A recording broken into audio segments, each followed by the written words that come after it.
you can go behind the door. Yeah, not a problem.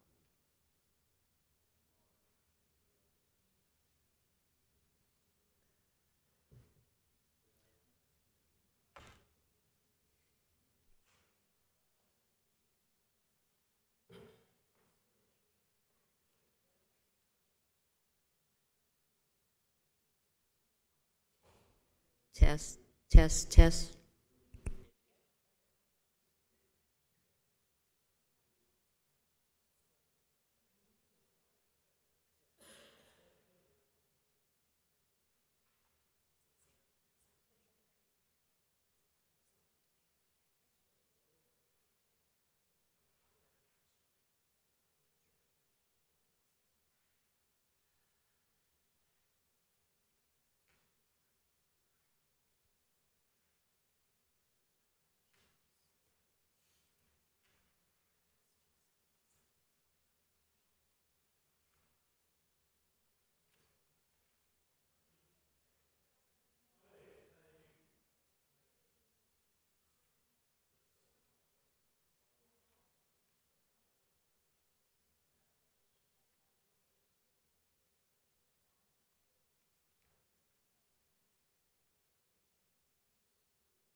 Well, good afternoon, everyone. Here on the 14th of September 2017, we welcome you to the monthly meeting of the Design Development Review Commission, and we call this meeting to order. The commission is made up of volunteers with expertise or interest in historic preservation and design. We generally meet on the second Thursday of the month to review cases. The commission is supported by the city's urban planning and historic preservation staff who are here today. So please let them know if you have any questions, but take care not to impede the proceedings, if you will. The meeting generally proceeds with staff calling the case and describing it. The applicant may also come forward to add to the basic description of the request if necessary.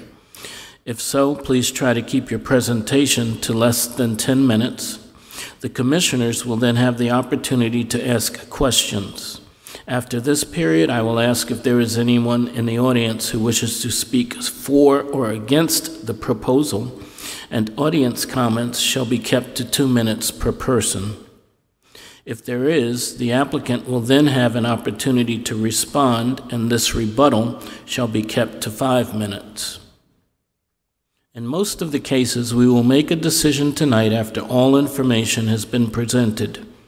If your case is denied, or if you feel that our decision was made in error, you and anyone with standing have the opportunity to appeal it within 30 days of the decision. All decisions of this commission are based on existing guidelines and ordinances. If you plan to speak about a specific project, you must have signed in, and the sheet which had been at the back will be at the podium. Please take note that these meetings are streamed live, they are recorded and broadcast, so please use discretion with any personal information you choose to share in the course of the proceedings. And once again, all motions and decisions are made while applying all of the facts to all of the guidelines. Now, all parties who are planning to testify or to respond in any way, would you please stand and raise your right hand? Do you affirm to tell the truth in these proceedings? Thank you very much. Have a seat. Will you call the roll, please? Mr. Bachnight? Here. Mr. Broom? Here. Mr. Cohn? Here. Ms. Great? Here. Mr. Heiler? Here. Mr. Wynn? Present. We have quorum. Thank you very much. Does the agenda still stand? We have had a few changes since publication. Under the regular agenda, 1127 Bryan Street, a request for design approval for new construction in the North Main Corridor Design District has been deferred. 2323 Pendleton Street, a request for design approval for demolition in Old Shandon Lower Waverly Protection Area A has been deferred.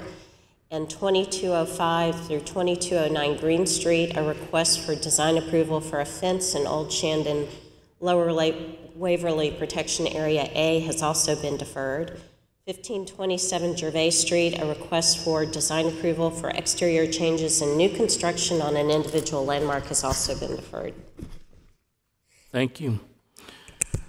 The Design Development Review Commission uses the consent agenda to approve non-controversial or routine matters by a single motion and vote. Examples of such items include residential site improvements, such as fences, minor exterior changes, or signage.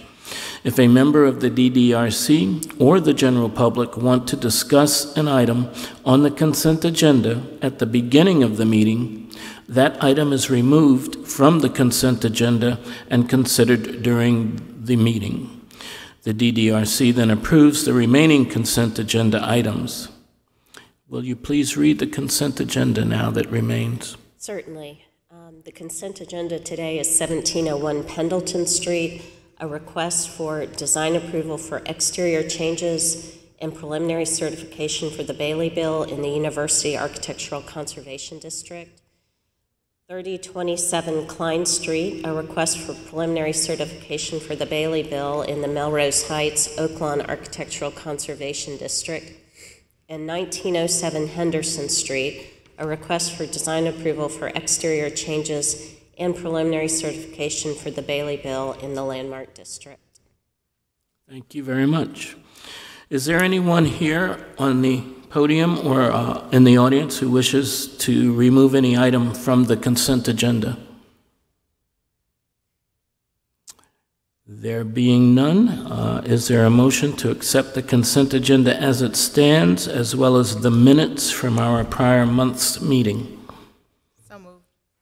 We have a motion to accept the consent agenda as it's been presented, as well as the minutes. Is there a second? Second.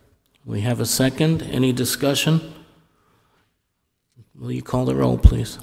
Mr. Bachnight, Yes. Mr. Broom, Yes. Ms. Gray, Yes. Mr. Hyler, Yes. Mr. Cohn, Yes. Mr. Nguyen. Yes. The motion passes. Thank you. Consent agenda has passed. That'll take us to now our regular agenda, and the first case will be presented by staff.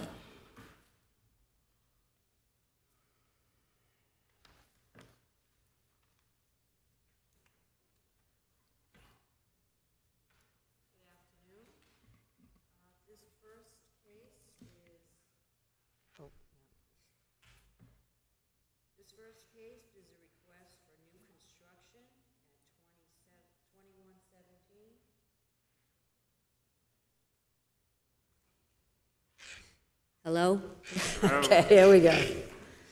The first case at 2117 Gervais Street. This is a request for new construction of a modern one-story brick structure, approximately 8,206 square feet on the property in Waverly Protection Area. The current structure at this location is a non-contributing one-story masonry frame building, approximately 5,712 square feet, with a gable hip roof, which will be demolished to allow for the construction of the new building. Demolition of a non-contributing structure may be handled at staff level. The Waverly Protection Area is significant for its unique concentration of schools, which served the Black community and the state during the era of de facto and eventually legislated segregation. By the early 20th century, it had evolved into a community of African American artisans, professionals, and social reformers, many of whom made significant contributions to the social and political advancement of Blacks in Columbia and South Carolina. By the late 1920s, Waverly had evolved into Columbia's most prominent Black community. The Gervais Street corridor has experienced a lot of loss over the decades, and only a few historic buildings remain on the north side, including a circa 1914 pharmacy at 2101 Gervais Street and Hill's Grocery at the corner of Oak and Gervais. Both have masonry exteriors, are 2 stories, and have a repetitive rhythm of openings. Both address the street, with the pharmacy addressing the corner by way of a slanted facade. Hill's Grocery uses one material, brick, on the entire building, except for the storefront. The pharmacy had stucco on the second floor and brick on the first, originally. They are both quite close to the street with no setback. These are some elements that help define the historic context in the area, despite some changes to both buildings. In 2016, the Waverly neighborhood went through the lengthy process of reviewing and strengthening their guidelines, which included more comprehensive language regarding new construction for commercial structures. Staff finds that this project does not meet significant portions of Section 11 of the Waverly Protection Area Guidelines and recommends denial of the request. Thank you very much. Is the applicant here? And if so, would you like to come forward and contribute to the what has already been presented. I don't believe either that you were here for the swearing in. I was not. I Okay. apologize. If you'll raise your right hand, do you swear to tell the truth in these proceedings? I do. Very good. And then will you state your name, and we'll have you sign in as well. All right. Thank you. I apologize for being late. Thank you. No sir. problem. My name's Craig Otto. I'm the architect for the project. I'm representing Eau Claire Cooperative Health Centers. We have some folks back here who are members of the staff and the executive staff. I appreciate the staff's input into the design of the building and to the comments regarding the building, and certainly we respect their comments as well as the Waverly Historic Protection Area. However, having said that, we feel like we should not have been denied based solely on the entire comments that were made. We feel like we addressed quite a lot of their original comments. We had a different design originally, which I agree would not have fit in with the area. So we've made significant changes to the exterior design and some of the layout of the interior to make it fit. The entrance area we feel is very works very well with the guidelines. And honestly, I've driven around the entire perimeter of Waverly District. I realize that you have written guidelines, but if you take Hold on one second. I'm going to ask if someone could raise that mic for him so that he can be heard more clearly. Have to be done from, okay, that might help. Just speak into the mic, sir, That's please. fine. I did not, personally, I didn't find any real examples of commercial buildings on this perimeter of Waverly around Gervais and Taylor and Hardin and on the backside of Millwood. There's really the two buildings that she mentioned, I think it was Hill's Grocery and the pharmacy are the only two examples of anything that's left from the era that this is from. Other than that, there are no examples of any attractive examples of commercial buildings around this entire district. And I feel like that this area of the district facing Gervais Street is visually and mentally removed from the rest of Waverly. I feel like this particular site, if you look at it visually standing anywhere around that street, you're going to associate it with the activity and the commercial zone of Gervais Street, not Waverly. The buildings that are behind this are homes that are set off the road quite a good ways, and you can't even hardly see the homes. There's also a hill behind our property, so the homes are up higher, so what you can see of them are up above. But there's a brand new apartment complex, I know you're familiar with at the corner of Hardin and Gervais, a very large complex. And visually, I think this building fits in more with it than with anything else in the Waverly District. Back behind this is the church down at the corner of Millwood and Gervais, which I believe is Second Nazareth. I'm not positive. I apologize for not remembering. But that is a more modern-looking, contemporary-looking version of a church building that really doesn't look very historical, in my opinion. And it's very hard to find anything that looks like a historical commercial building. So I feel like these guidelines are trying to recreate something that isn't necessarily there or maybe not have ever really been there. But being the year 2017, we were trying to design something that was a little more modern, a little more current, and not try to recreate something from the 18 or 1900s. And we do feel like, though, that we have followed many of the guidelines and many of the suggestions of staff by bringing the building closer to the street, adding the steps up to the sidewalk. The entrance area has a base, a middle, and a top. But the side areas do have a little more horizontal look to them as opposed to vertical. What you also can't see, I have a drawing if I need to show it, what you actually can't see too is the left elevation and the right elevation. The left elevation has do I have the drawings up there? Thank you.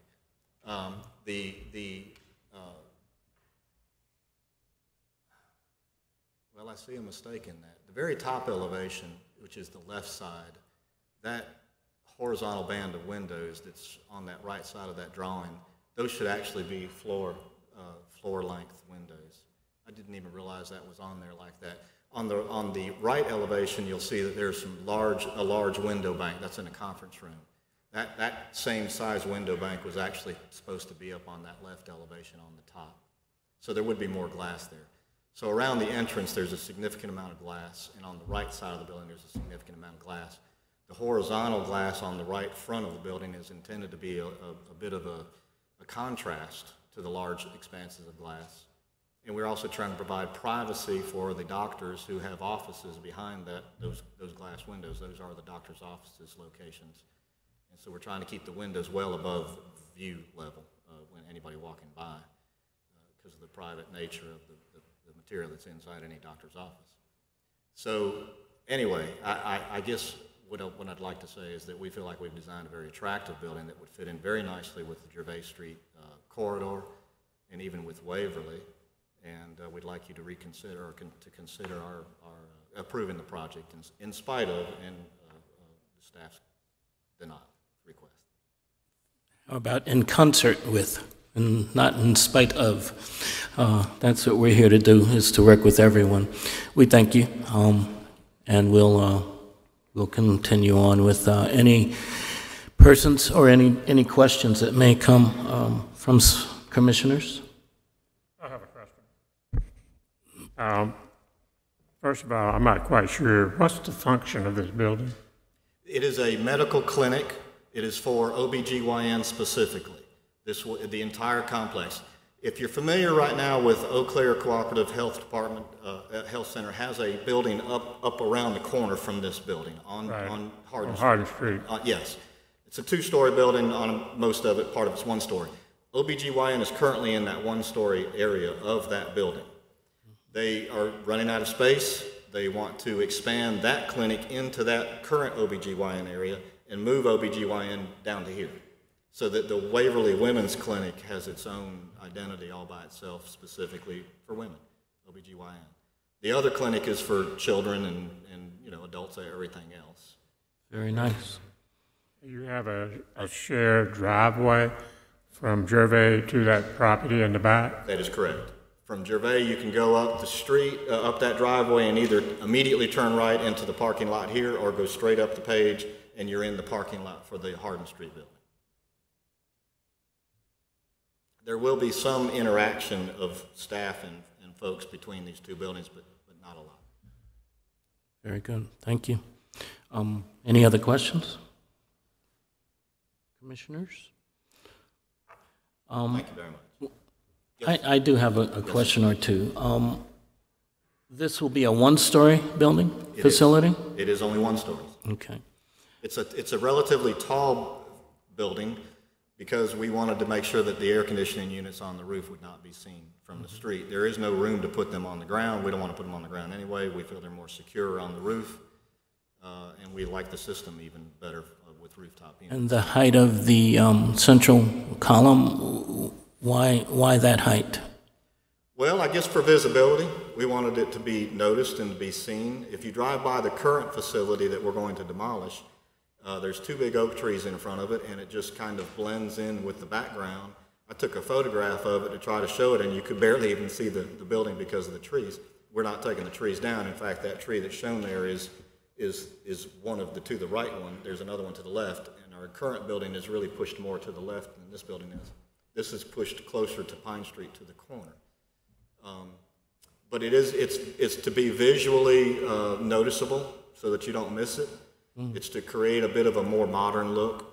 It's also to have some verticality in it, which is part of the Waverly requirements to have a base, a middle, and a top to be a little taller. The Hills Grocery, I believe, is the building down the street that's 2 stories tall, so we wanted to give it the impression of being a little taller. In addition, another question I have is the pedestrian street side on Gervais, I guess it is, as well as perhaps even on your on what's that, Pine Street. Pine Street. I understand your concerns or thoughts in terms of privacy, but we do, in most of the city, if not all of it, look at commercial structures or buildings as having a pedestrian-friendly relationship, if you will, with the appropriate glass and so on. Can that privacy, or have you had discussions with staff in relation to the idea that privacy can be gained but yet meet some of the guidelines that reflect that? Specifically on the Pine Street side? Gervais, I think, is what we're looking at here as well.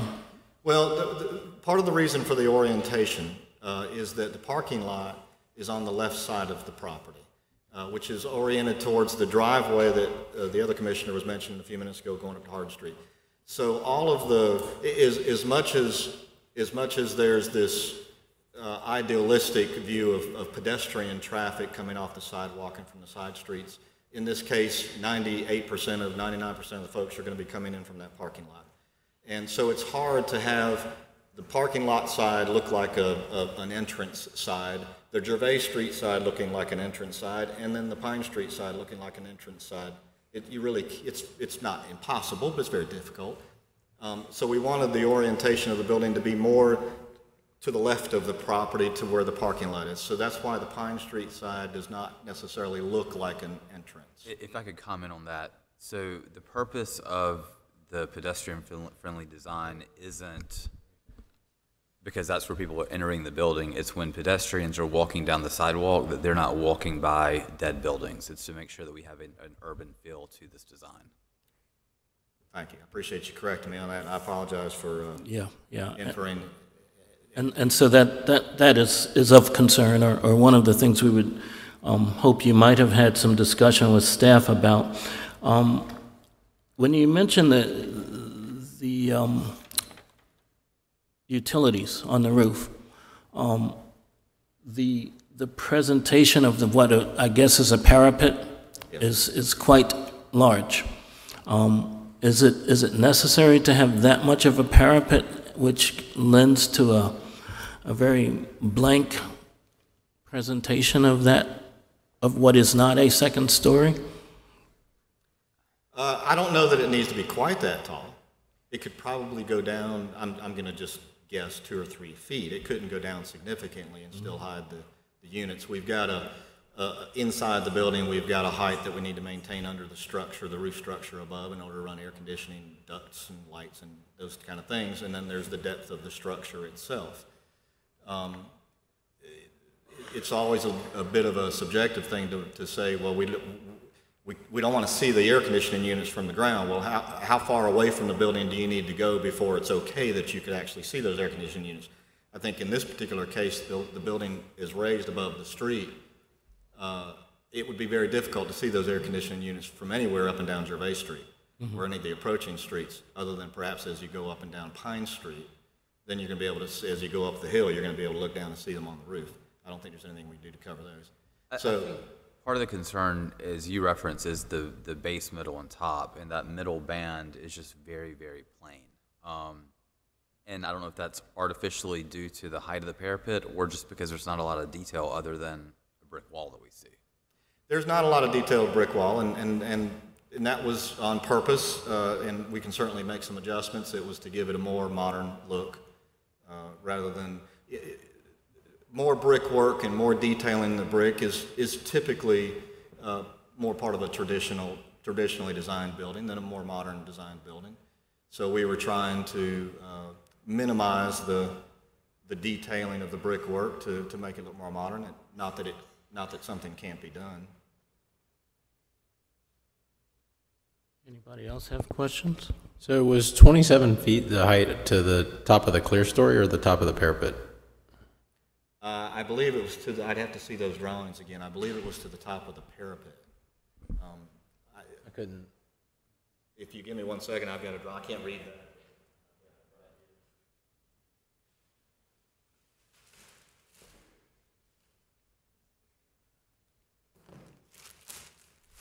Has staff seen these? These are the same as that right there, sir. Okay, very good. I'm sorry. Yeah, 27 feet 10 is to the very top of the highest point of the clear story, the roof over the top of the clear story. The parapet wall is 21 feet 4 inches tall. The right side of the building where the parapet wall is that you're questioning, that's 21 feet 4 inches tall. So the middle, the entrance is the high point at 27 feet 10. So it's almost 28 feet at the highest. It is. Okay. And obviously that high point in the middle is intended to designate that as the entrance. It doesn't have to be, but architecturally you typically want the highest point or the most significant point to be the entrance, and so we're trying to emphasize that is where the entrance to the building is. Yeah, I think your stairs almost make it look higher than it is in the elevation. So Perhaps. the other question I have was, you mentioned there were windows that were supposed to be to the ground. Was that on the Gervais Street side, or The microphone wasn't working for me there, sorry. the windows you mentioned that were shown as transoms instead of? Yes. Which side was that That's again? on the parking lot side. Oh, okay. That's all I had. And I don't know why I just now noticed that. I apologize, and I can certainly get that corrected and get that back to staff for review. The large steps on the front were to give it as much of a pedestrian-friendly look as we could, and I think I perhaps was overemphasizing those steps a little bit because of the fact that we didn't have an entrance on Pine Street, or more of a orientation towards Pine Street. So I was trying to make the entrance on the Gervais Street side as strong and significant as I could, to kind of take away a little bit of the look from the Pine Street side. Does the building include ADA access? Absolutely, yes, sir. At least from the parking lot, From the parking not lot. from the sidewalk there from the street. And dumpsters and so on are screened in at all, or? If I'm not mistaken, the last conversation I had with the client was that they were going to try to utilize the dumpster that was up at the other building on Hardin Street. Because, of course, they're all the same ownership. There is a biohazard closet inside the building that can store stuff until they're ready to take it all out. That would be an interesting concern, in my mind, having two medical facilities a distance apart, an OBGYN facility itself having to then carry what may be biohazard material across a public space. I agree. We were just trying to avoid putting a dumpster near this building. Well, I think that might be something that would need to be rethought. Well, I think we can leave that to our departmental reviews. Okay. It's a good thought, but someone will be covering that with the client. Thank you. And we'll certainly comply with whatever the staff requires. And I guess that brings me to my next question. If no other up here have a question, how much have you had discussion in depth regarding the guidelines and ordinances with staff? Have you had face-to-face reviews with them? No, sir. And I'll admit we haven't had a significant amount. We've had a lot of emails. Yeah. And they've been very thorough and descriptive in their emails with what we should do. And that's a sincere compliment. It was very detailed, so I understood exactly what they wanted. From the first design, which was entirely different from this, this one, we made quite a lot of changes. And then, of course, we received a review on this. But we did only do emails. I did not have a meeting, and we did not speak personally on the telephone. Okay. I would suggest, because I think just based on the comments that I hear that we would interpret this not to meet the current guidelines, I might recommend a deferral and give the applicant the opportunity to work face-to-face with staff to come back with us rather than just deny.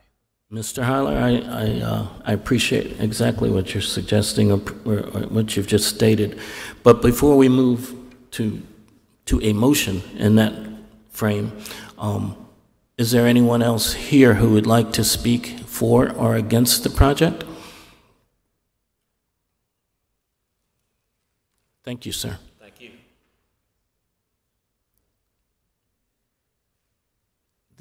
Is there? Okay. Appears we do have one person.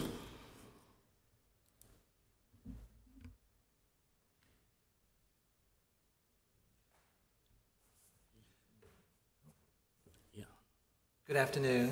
One second. I'm making a note here.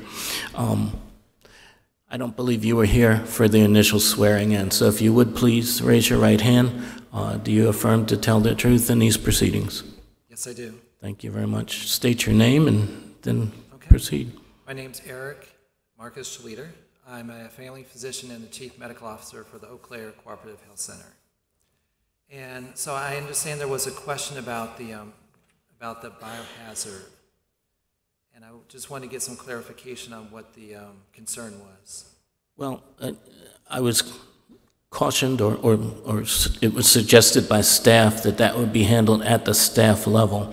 It was a thought of mine, but I think it's not really truly in our purview, so it's not something that I really want to continue a discussion here on, but we will, or you will have some clarification and an opportunity to further discuss that matter with staff. Sure.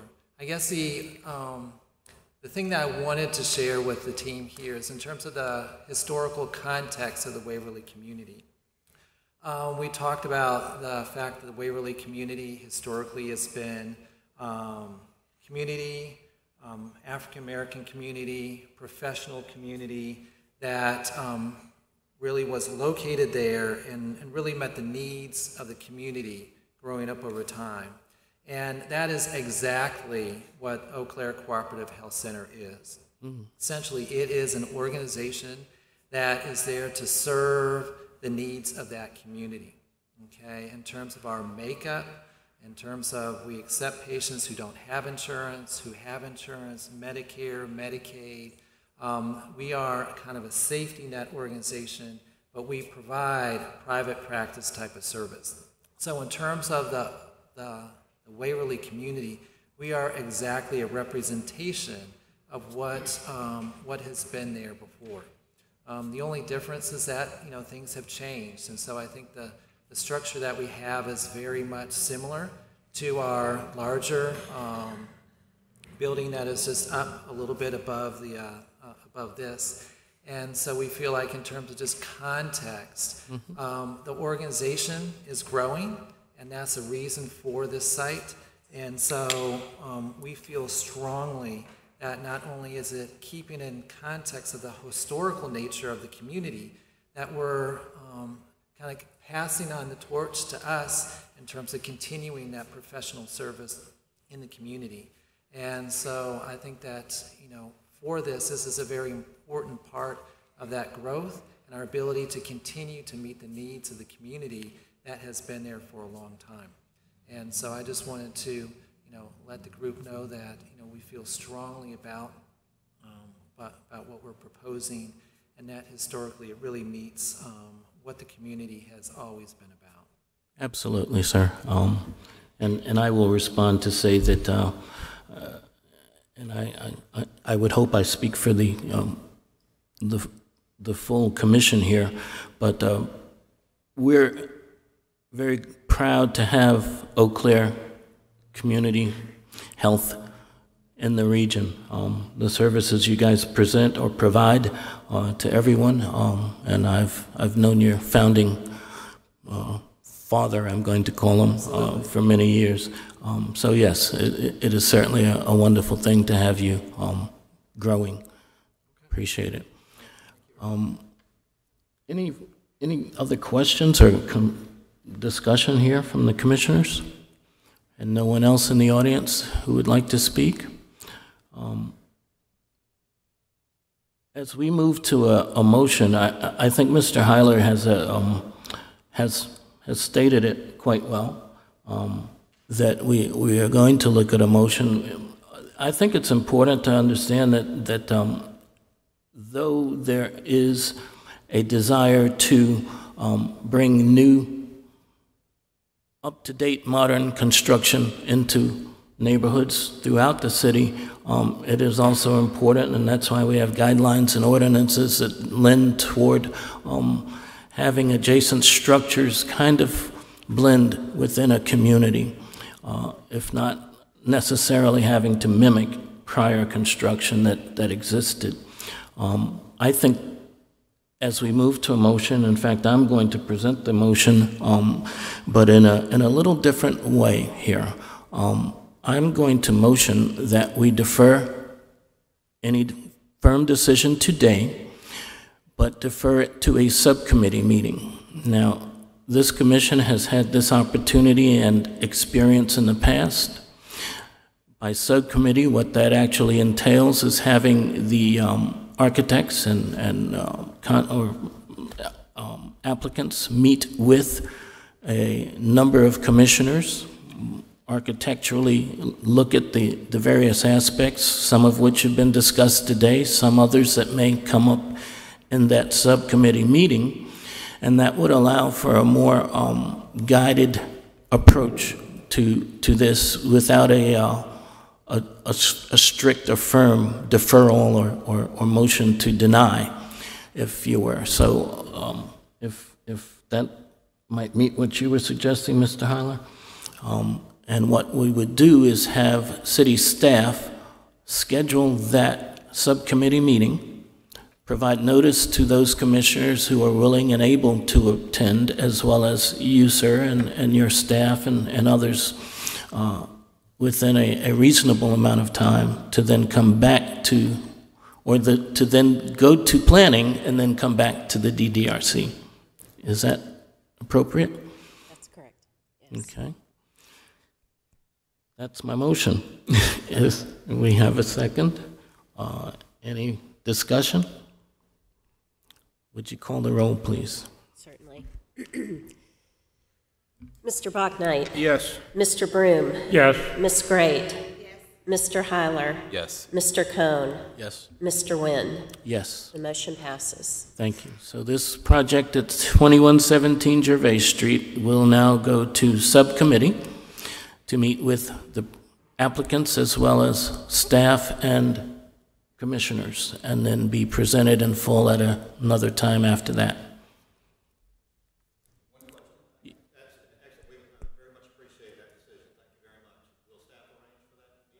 Absolutely. Our pleasure. Thank you. Okay, that takes us to number 720 Darlington Street.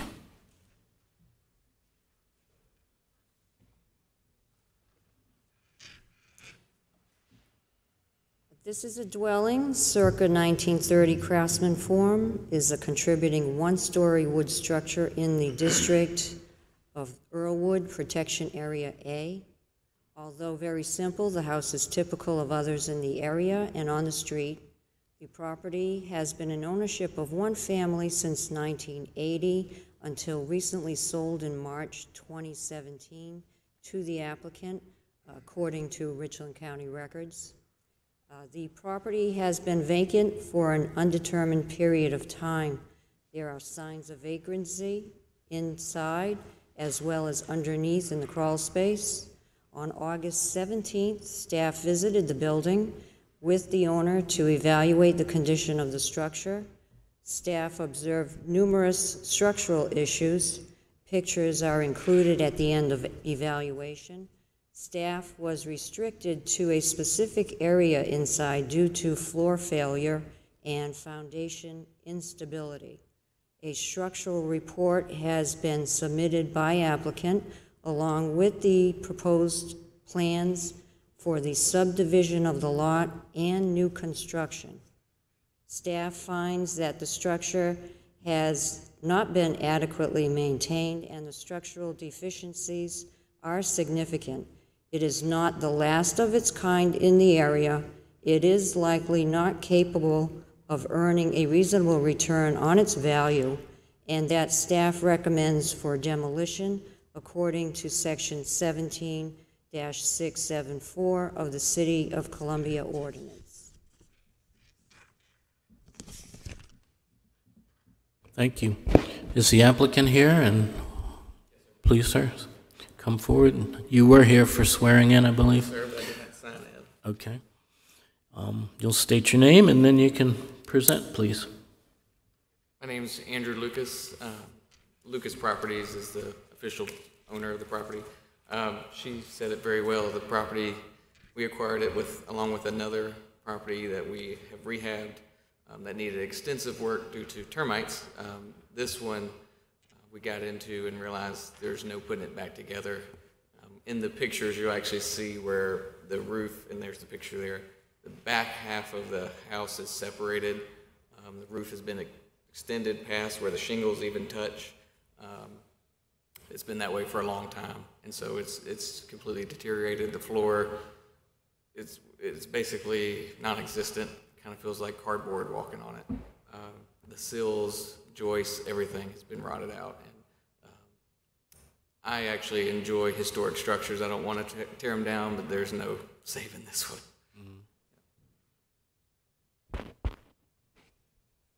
Well, thank you. Any questions from commissioners? I have a general question. Is the city requiring demolition on this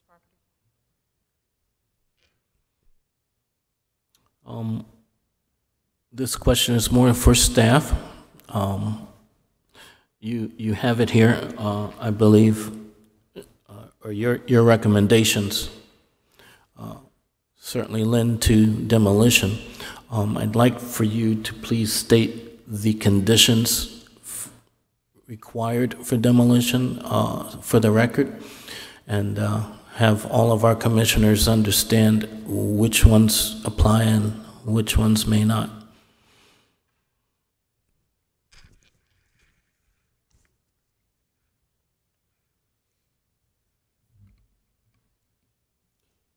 Okay, the historic or architectural significance of a building, structure, or object. This building is one of 5 along this street, all built roughly around the same time, sharing a similar size footprint and similar design. Number 2, a determination of whether the subject property is capable of earning a reasonable economic return on its value without the demolition, with consideration being given to economic impact to the property owner of the subject property.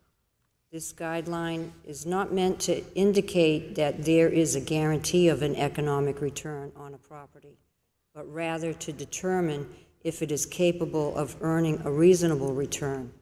Real estate is an investment that is affected by a number of influences, including market conditions, natural disasters, maintenance, or popularity of style.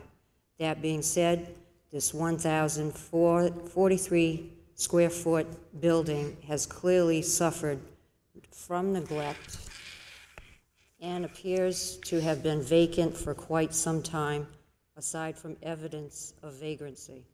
Given easily visible structure issues, both on the inside and the outside of the house, delineated in more detail below, as well as the structural report, that is quite a bit of work which would need to be done to bring the house to a stable and livable condition. The property was purchased for $56,250 in March and has a total value of $76,800 for Richland County's information. An itemized rehabilitation estimate has been submitted by applicant based upon permit applications submitted for prior projects within city boundaries. These costs appear to be average for the delineated work on similar houses of this size.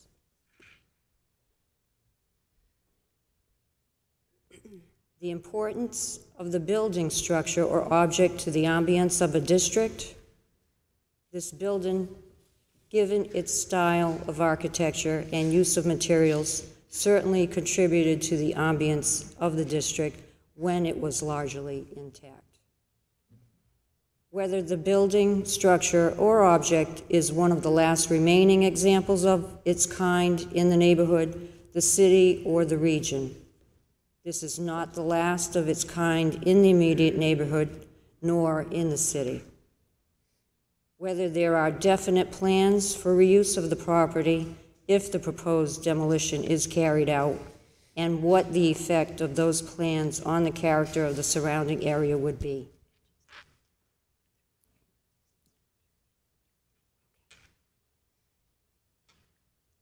The plans that were submitted in the proposal,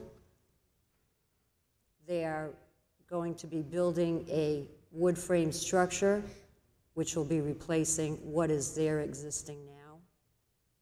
The lot will be divided, subdivided, so there will be 2 identical buildings. Okay. And then number 6 is the existing structural condition. Is that correct? That's correct.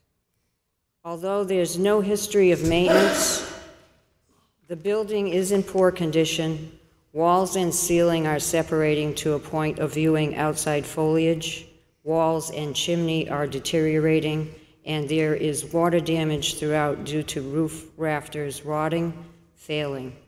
The ceiling is bulging from damage, while the flooring slopes to the back and is not safe to carry a heavy load.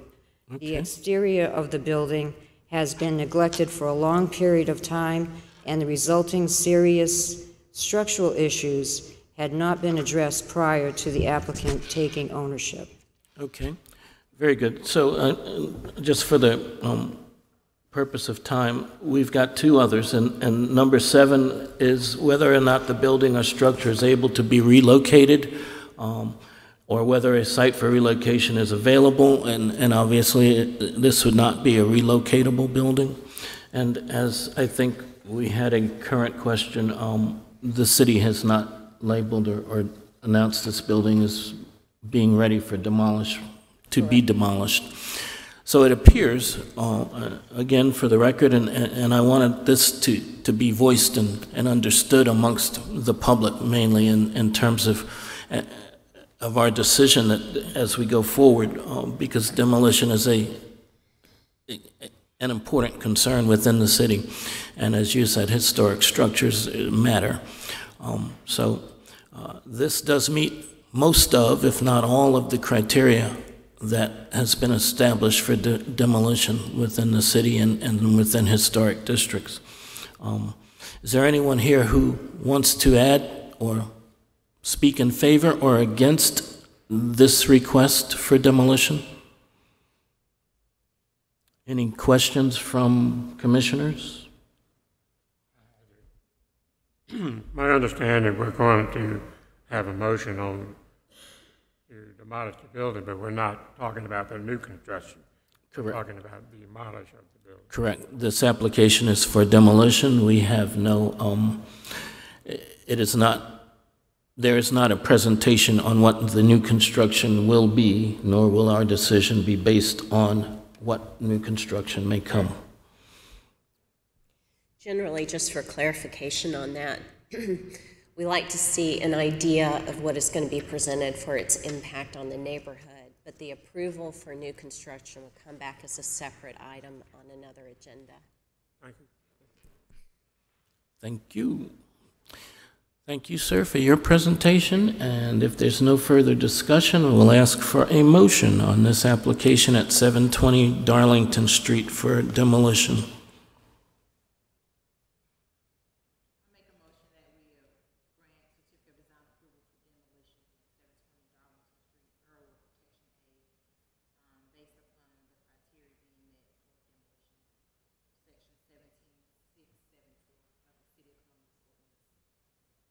Thank you very much, madam. Is there a second? Second. We have a second. Any further discussion? There being none, would you call the roll, please?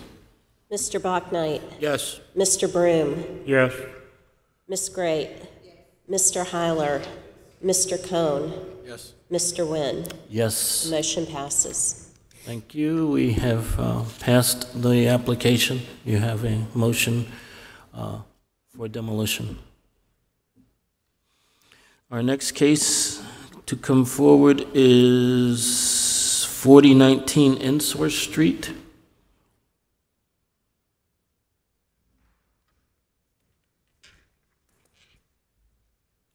This is a circa 1930 vernacular minimal traditional structure. It is a contributing building in the Seminary Ridge Architectural Conservation District. The structure is a one-story with a hip roof, gable dormer over entry, a central and an exterior brick chimney with a gable bay on facade. The house has wood-lap siding. Vinyl siding was removed with original architecture feature of 4 identical square holes in a diamond pattern for vent in dormer over entry and front gable, and original 6/6 wood windows. Staff met with Mr. Colarossi on June 1st, applicant, to inspect the condition of original windows and wood siding. Staff explained that the windows on rear could be replaced as only review from the public right-of-way is done. Staff also mentioned he could take the windows from the rear to replace mismatched or damaged sashes. Both staff members agreed the original wood 6/6 windows are not beyond repair, and most of the lap siding is salvageable on the facade and side elevations. A certificate of design approval was issued by staff on June 19, 2017 to remove the vinyl siding and replace damaged wood siding with same type of wood siding. No other work was approved.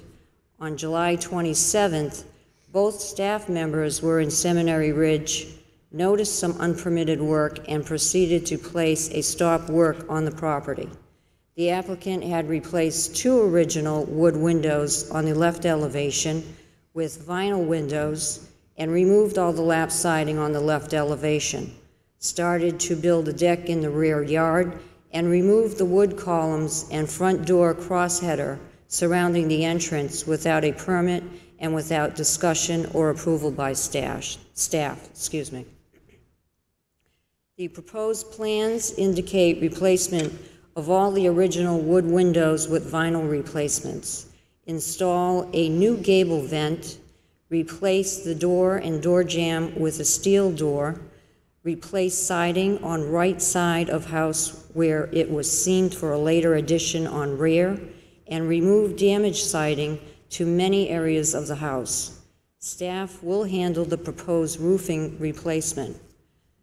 Staff finds that this proposal of the replacement vinyl windows, the replacement steel craftsman door style, the replacement gable vent, and replacement siding on right side of house does not meet Section 7 of the Seminary Ridge Architectural Conservation District guidelines and recommends denial. Staff also recommends that the 2 unapproved replacement windows on the left elevation be removed and the original wood windows be put back, or new wood-clad windows with matching pane configurations 6/6 and matching muntin profiles in place.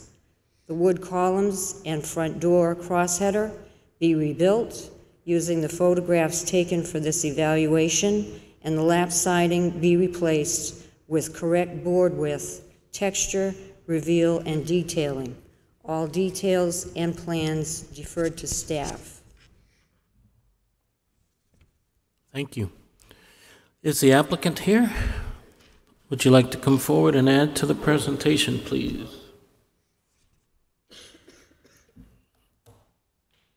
And I believe you were here for swearing in and you signed in? Yes, sir. Great. State your name and... My name's Nino Colarossi. And I agree with most everything Ms. Roy said. We live right around the corner from this house, and we've been in Seminary Ridge for about 14 years. And this house has been in terrible disarray for as long as we've been there. And we are just so saddened to see the way this street looks every time we drive home. In fact, if you pull up the Seminary Ridge website, our house is on that website, the homepage. So we care about that community. Mm-hmm. And I wasn't aware of all the historical rules. I thought that was our house, getting the proper permits, we could do the work on it. I just didn't know all the rules of historical houses. I stopped all the work when I saw the little door knocker that was put on the doorknobs. They distributed them recently in our neighborhood several months ago. There's a picture of the siding. I removed all of that siding. I don't know if I submitted pictures of the old windows there, but the old windows were in terrible shape. I believe people were coming into that house through those old windows. I didn't have any other windows to put there. The back windows that Ms. Roy stated that we removed basically fell apart in our hands when we took them out. So that, to me, that just wasn't an option. We're not here to make that a modern house. The siding that we replaced on the back of the house is the identical siding that's on the front of the house, identical. It's called German lap siding or number 105 siding. You can purchase it at Steer Lumber. If you look at this picture right here, this house was, all the holes were bored for exterior blown-in insulation. There was also no house wrap put on this house at all, so the water was getting in between the vinyl siding, the wood siding, and the sheathing, and there was water evidence inside the house, and you could smell it. Not to mention all of the rodents and bugs and all the things that live off of that water getting to the house. So the front of the house, the door is a huge concern of ours. It's our plumber that's been roughing in the plumbing right now. He just walks in. You can't lock it. The door jamb is falling apart. In fact, if you look at that short wall between the chimney and the door jamb, that whole wall moves when you try to lock the door. The detail above the door there, the columns, basically it was just some 1x6 boxing with some trim. The top of that had a piece of tin on it. It was holding water. The whole thing is molded on the inside. I believe I submitted pictures with all the mold on it. And that's a drawing. Yeah, those are the gables vents that I'd like to propose to put in there. Those are just holes that were cut with a Sawzall or jigsaw, and there's some screen that was placed behind it. We've seen several mice in the house. I'm not saying they're getting in that way, but that's obviously a way to get in. A good area of the all the fascia and the soffit is rotten, and there's the mold right there. That's that picture on top, photo number 2. You can see the Romex coming out of the attic. That's all mold that was sitting across that 2x8 header that was holding up that boxing around that door. The door that I proposed, yeah, there's the jams, there's the break-in damage. The door that I proposed right there is a Craftsman-style door, and if you drive around Seminary Ridge, many houses in that neighborhood have that exact door or one very close to it. Recently, a brand new vinyl clad house was built 2 doors down from this home, and it has all vinyl windows in it. And if you drive through our neighborhood, there are many houses that have replacement windows, many. And so if you compare Seminary Ridge to other historic districts, if you go to Shandon, if you go to Elmwood Park, if you go to Cottontown, I haven't seen one vinyl house in any of those communities, not one. And I've seen vinyl replacement windows. In fact, if you go to the Lutheran Seminary, those buildings are hundreds of years old. Every one of them has vinyl replacement windows in it, every one. And that's just due to energy cost and safety. If you look at that window back there behind the 2 vinyl ones, I can guarantee you that house can get broken into much easier with a single pane window like that. And if you walk around Seminary Ridge, I think I know you live there, there are 2 vacant buildings right behind this house, and there's a constant flow of traffic in that yard. In fact, I put barbed wire up, and they've broken that down. They've screamed and hollered at us in the yard. They've verbally assaulted us. We have picked up trash, tires, beer bottles, cans. And so we're concerned with safety in this house. We're very concerned, not just for the efficiency of a vinyl replacement window versus a window like that with a storm window on it, because that's what our house had on it.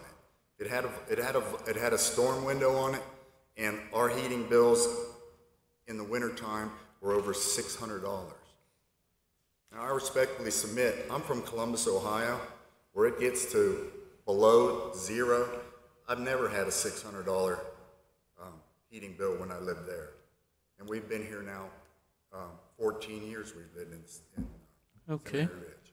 So, yes, we've done some things.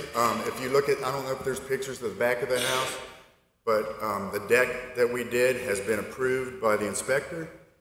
It looks incredible. The new siding on there is identical. It looks incredible too. We met with my gutter installer. We're taking some of the crown molding off, as you can see right there. It's all rotted. It's affecting the water running off the roofs and in the valleys. It's affecting all the sheathing and the in the front porch. There's a big valley right there that's just gone because the water pours off the valley, splashes on the roof, hits all of your sheathing and damages it. All right. So, I mean, we're serious about it. We want to make this house right. We want to make it right. And right now, it's not right. Okay. And we want to stay within the context of this is our neighborhood. We live there. How long have you lived in Seminary? 14 years. 14 years. Right, 10 or 14 years. And I'm going to ask questions myself right now of you. The guidelines for Seminary Ridge, which is an architectural, conservation district, were established in 2012. So you've been there 14 years. These guidelines now were established just 5 years ago. And you say you did not know of them. I guess my response to that would be, sir, is if you're not doing any work or anything like that, architecturally to a historic building, I guess you wouldn't pay much attention to it. Okay. Right? And the I'm permits. not saying that it was a complete disregard. I hope you don't mean that. I don't mean that. I'm simply trying to understand a time frame of where guidelines intersect with what we're required to encourage here in this city for the various districts that exist. A permit would have been required for the some of the work that you had taken after having met with staff and gotten in a preliminary approval, right, at one point? We pulled a permit to replace damaged siding. Okay. That was the first permit. That was the first permit pulled. The second permit pulled was for rough-in plumbing. And then the next permit pull was for the deck.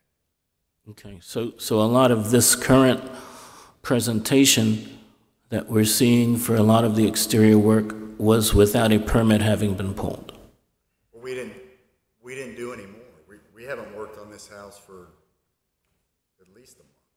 We haven't done anything except for and once the deck was approved, that was the only work we did. That was it. Thank you. Any other questions from commissioners?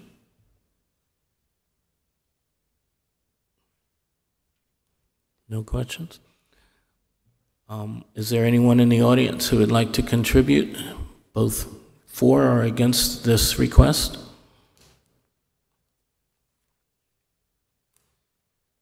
Okay, we thank you, sir. Is there any discussion here amongst the commission? I have a question. Please. The applicant came to your office to talk to you about the siding. And what I don't understand is, it sounds like he's made several trips to your office to go over whatever he discovered. Did he ever talk to you about the windows? We discussed the windows. We discussed the windows back in June.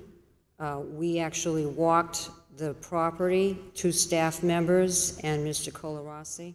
We walked around the structure and reviewed all the windows, and we specifically explained we don't review any work done on the rear. It's only what is seen from the public right-of-way. We explained that he could use some of those sashes to replace damaged or deteriorated sashes on the other elevations. He did not have a permit to go ahead and change the windows out or take all the siding off the left elevation.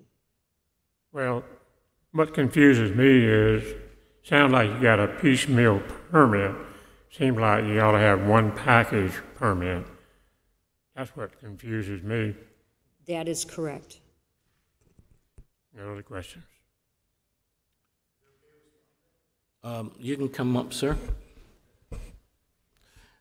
Prior to your response, though, I'm going to add, which has been part of our packet, so I'm sure all of the commissioners have read this, but this does pertain to some of what's now currently being discussed. In our packet, we see a Design Development Review Commission Certificate of Design Approval. I think June 27th was a date mentioned here earlier, but this was dated June 19th. And the nature of the request was remove vinyl siding, replace damaged wood siding, and with same type of wood siding. This was a case that was issued or approved by staff. It says the above listed project was reviewed by staff to the DDRC, and so not by the commission, and approved with conditions based on its conformance with the guidelines adopted by the North Main Corridor Overlay District, Seminary Ridge Architectural Conservation District. So the conditions, though, for approval, which are listed below, include: 1, any changes to the project from approved plans that must come before the DDRC or staff for approval. Number 2, the certificate is not a zoning permit. The required permit will need to be applied for at the zoning counter. Number 3, the certificate is not, in bold letters, a building permit. The required permit will need to be applied for at the development center. Additional conditions for approval: removal vinyl siding, repair existing wood siding, replace damaged pieces with matching wood siding with same profile and shape, and no other work is approved at this time. So, again, for the record, this was June 19th, prior to, I believe, a point at which you might have met last with them on June 27th. Correct? That is correct. Okay. Well, he asked about the windows. Yes, please. Windows. We did discuss the windows, and one of the other things that we discussed on the opposite side of the house, we discovered that when the vinyl part of the vinyl siding on the other side of this picture was taken off, we discovered that there was an addition there. This house has an addition, and you can't tell that when the vinyl's on it. You just can't tell. So when we took the vinyl off, you could see that when they put the addition on, instead of taking off the original siding, they just pieced it all together with one seam. And so when we were out there on the site, I asked Ms. Roy about that, as if it was possible to take windows that weren't an addition or weren't original to the structure. And she said it was a possibility because it was an addition. And the windows on the other side, the only reason we want to take them out is because they interfere with the design feature of a bathroom. That's the only reason why. Other than they're not efficient. They're in bad shape. They don't open and close. They don't seal right. There's huge gaps around all of them. There's water leakage around every single window, every one.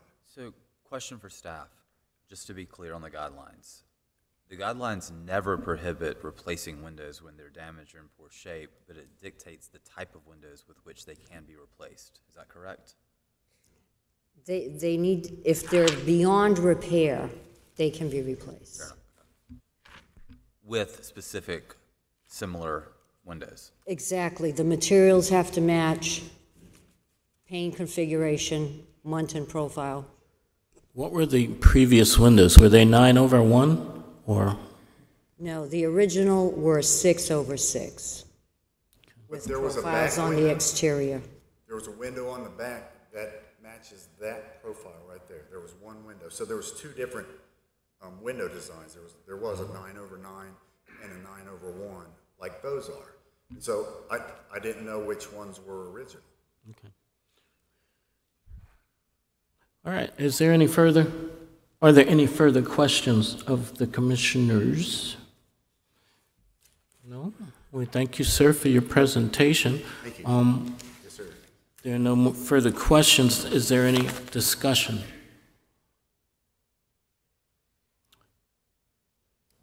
None? Okay. I guess as we move to the motion, I guess we need to reiterate that there was previous approval for some work, but not this latter amount of work that has been done to the exterior, which is within our purview. Recognition of that, as well as lack of permits, needs to be considered here and as we make a decision. So with that, is someone wanting or willing to make a motion?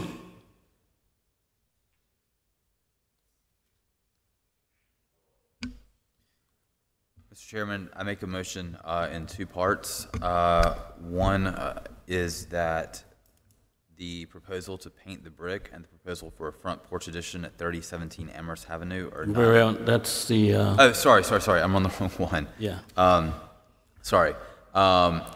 That the proposal for the replacement of vinyl windows, the replacement of steel door, and the replacement gable vent and replacement siding on the right side of the house does not meet Section 7 of the Seminary Ridge Architectural Conservation District Guidelines, and therefore make a motion for denial of that portion of the application.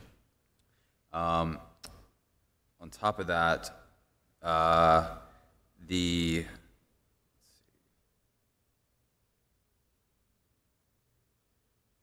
also make a motion that the wood columns, front door, crossheader be rebuilt using the photographs taken for the evaluation, and that the lap siding be replaced with the correct board width, texture, reveal, and detailing. And that the unapproved replacement windows be removed and the original wood windows or an acceptable substitution be replaced, matching the original 6/6 configuration with all other details deferred to staff. Thank you, Mr. Heiler. Is that all clear to staff as presented? Yes, sir. Okay. Anybody here would like to second this motion? I'll second. We have a second. Any further discussion? There being none, will you call the roll, please? Mr. Bachnight? Yes. Mr. Broom? Yes. I'm sorry, was that? Yes, thank you. Ms. Great? Yes. Mr. Heiler? Yes. Mr. Cohn? Yes. Mr. Nguyen? Yes. The motion passes. Okay, the motion is to deny, as it was very well stated by Mr. Heiler. We thank you, sir, for your presentation. Our next case is 3017 Amherst Avenue.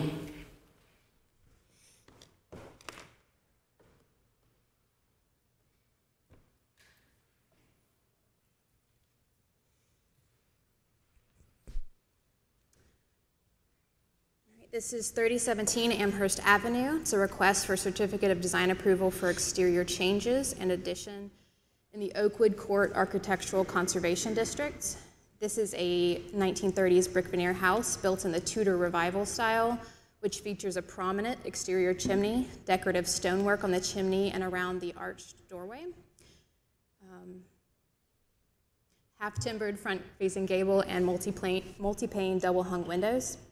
The applicant is currently requesting a number of exterior changes, which include painting the brick, adding a dormer addition at the rear, adding a porch to the front, and replacing the screens on the enclosed side porch with glass.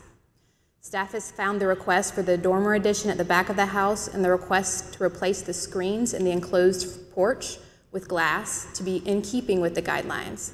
However, staff has found the request for a front porch addition and the request to paint the brick not in keeping with several of the guidelines. The proposed front porch extends the front edge of the roof forward and extends the concrete floor over to connect with the enclosed porch. Staff has found this proposed addition not in keeping with the guidelines for roofs, porches, and additions in Oakwood Court. Guidelines for porches state to retain porches and steps that are appropriate to the building. As designed, as is typical with Tudor Revival homes, there is a front stoop rather than a traditional porch form. Traditional porch forms are not typically found on Tudor Revival homes. Therefore, the original design is appropriate to the building and should be retained as the guidelines state.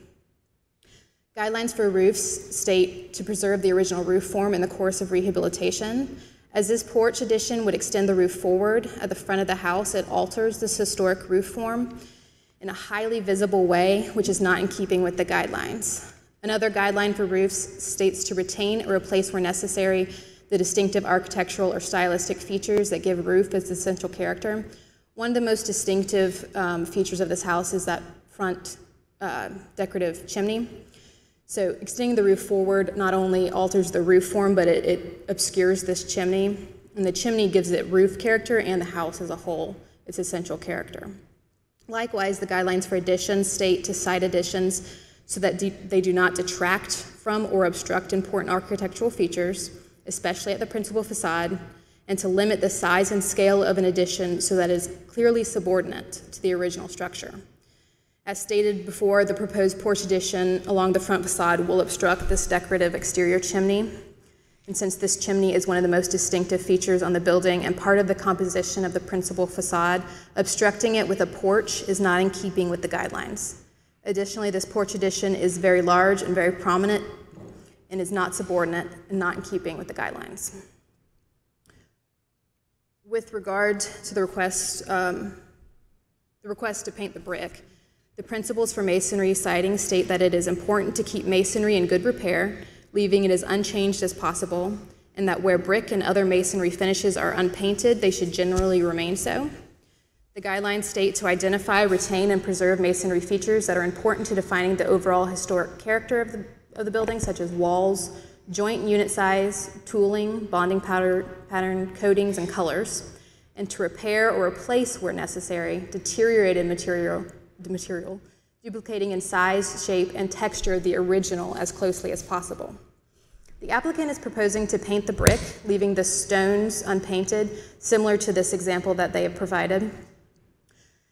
Noting that there have been a number of incompatible mortar patches and areas of deteriorated mortar that detract from the appearance of the home.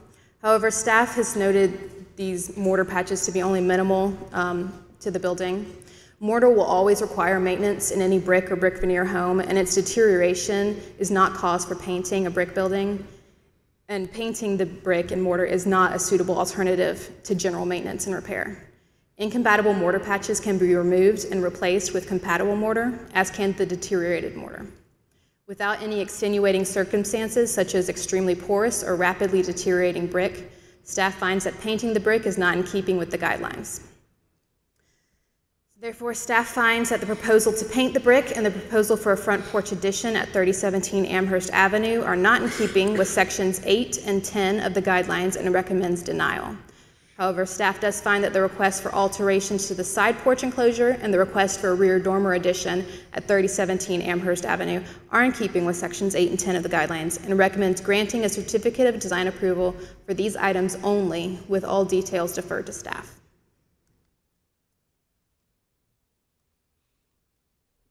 Thank you very much, ma'am. Is the applicant here? Yes, sir, please come forward. Were you sworn in earlier? Okay, so if you'll raise your right hand, and do you affirm or swear to tell the truth in these proceedings? Okay, state your name and please sign in if you haven't already as well. My name is Nathan Good.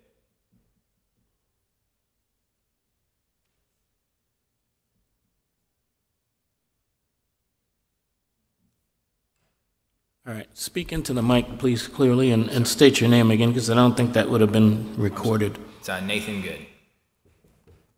Thank you. Proceed. Tell us what you'd like to share. I mean, the gist of what she presented is pretty accurate.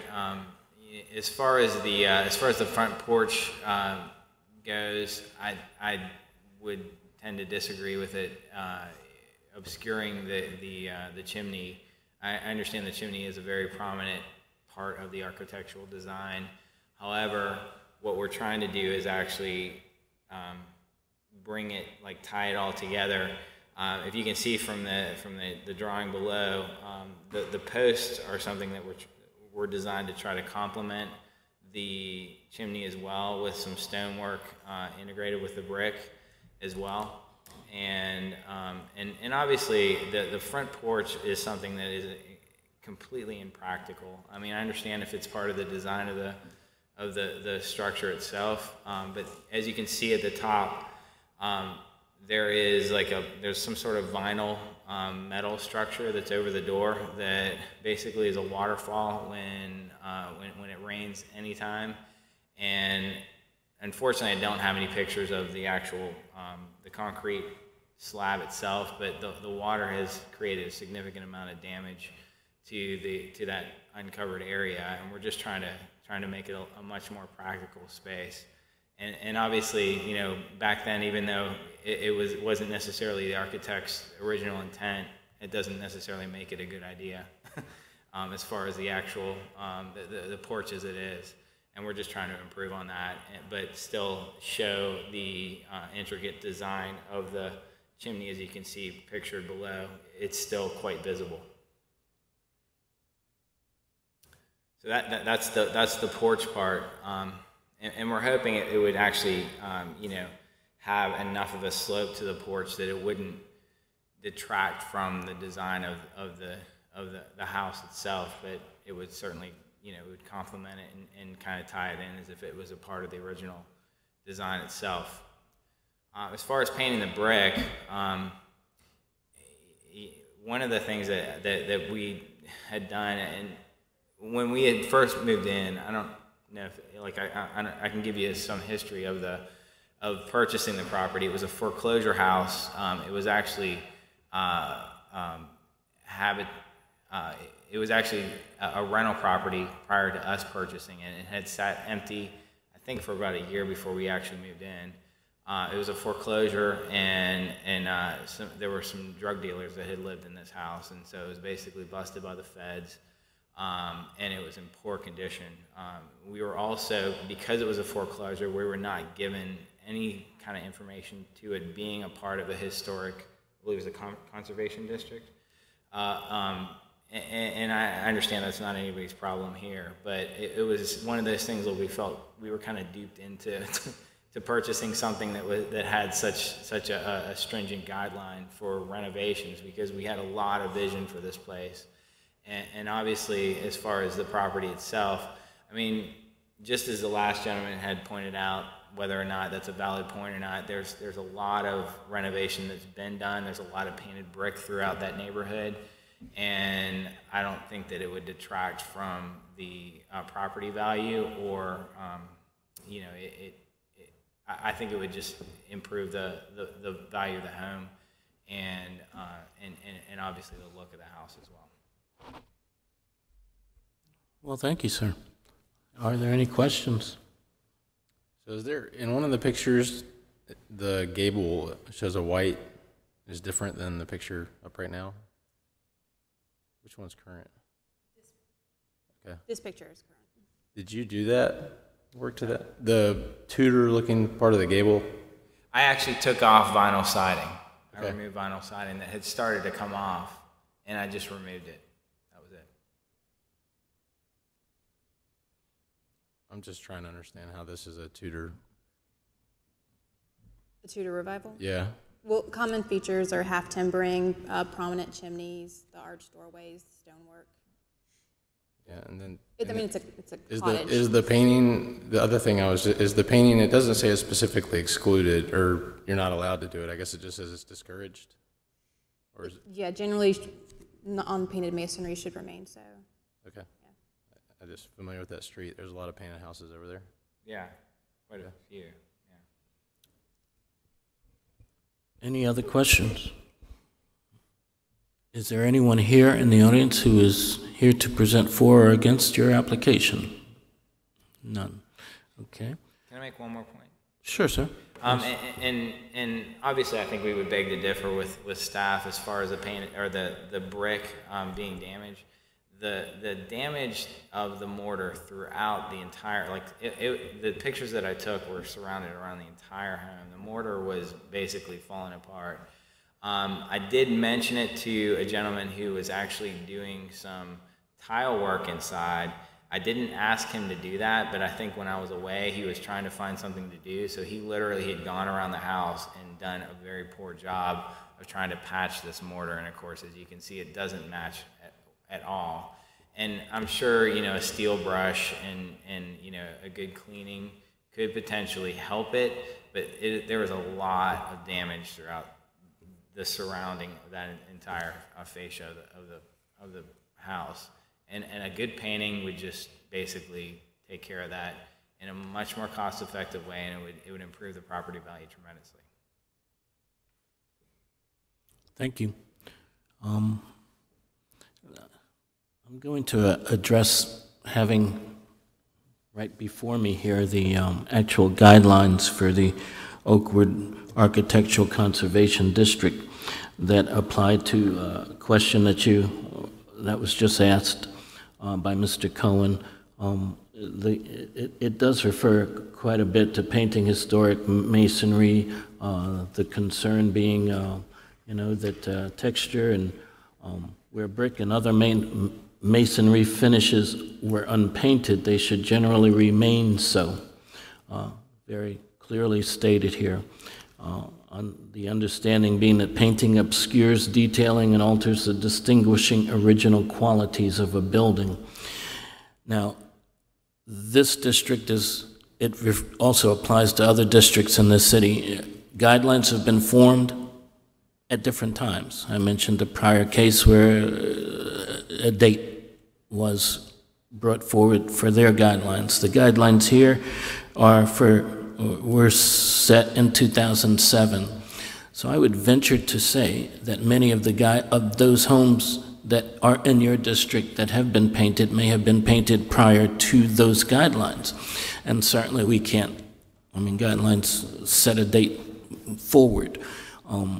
And part of the difficulty that we face all the time here is that we make a decision that has to be decided upon by guidelines and ordinances. We can't not just say, okay, you're a great guy, or your idea looks great, and we know what you want, but sure, why not?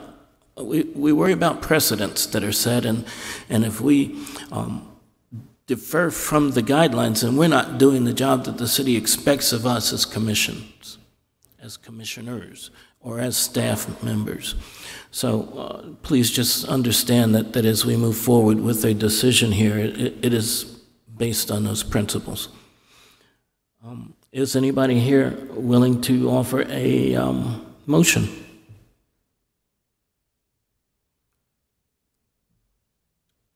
All right, well then I will offer a motion. My motion is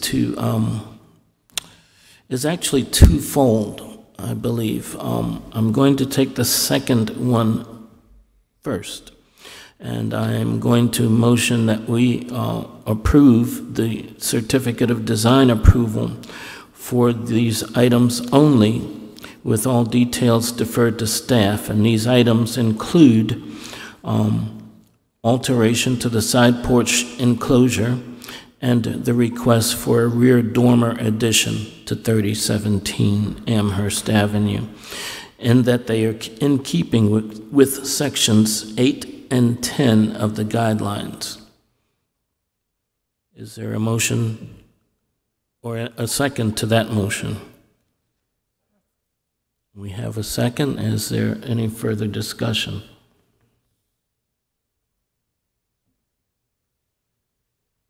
No discussion? Will you call a roll, please, and for this motion only? Mr. Bachnight? Yes. Mr. Broom? Yes. Ms. Great? Yes. Mr. Heiler? Mr. Cohn? Yes. Mr. Nguyen?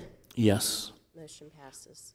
Okay, that is for the certificate of design approval for those items only. And I'm now offering the second, or the first of two, a motion that we deny the proposal to paint the brick and add a front porch addition. Is there a second?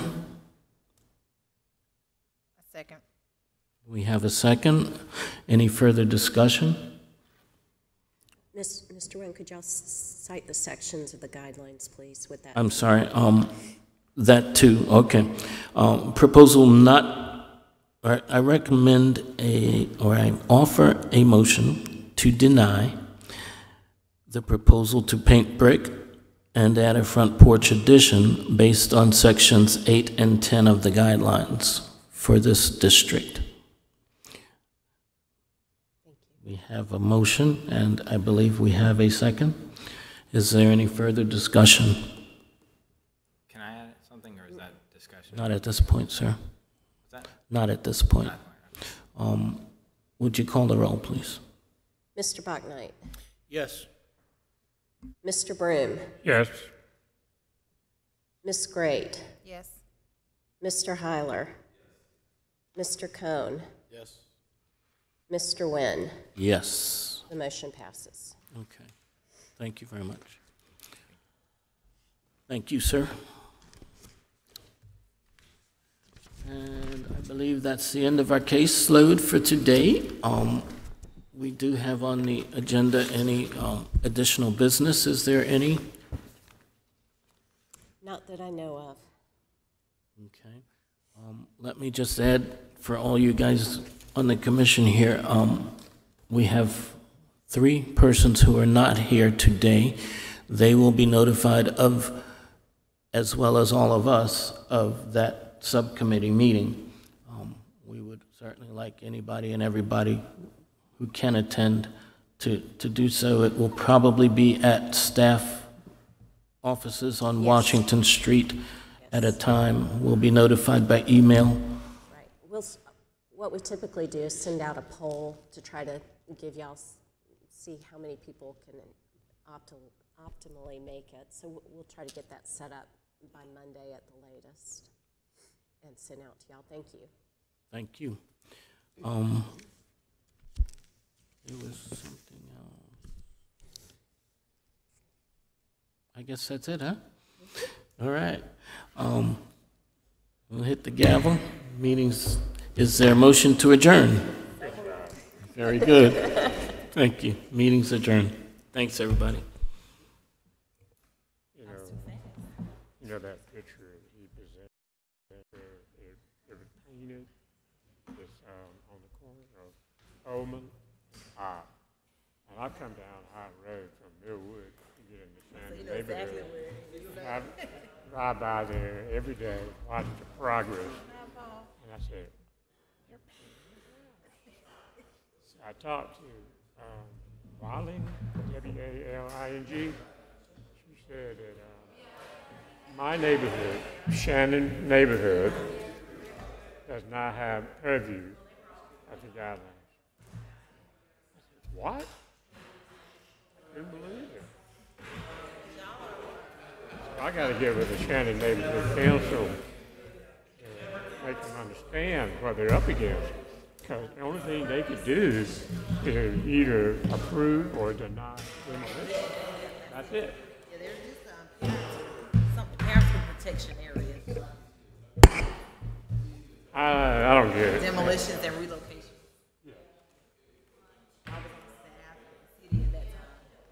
Oh, what?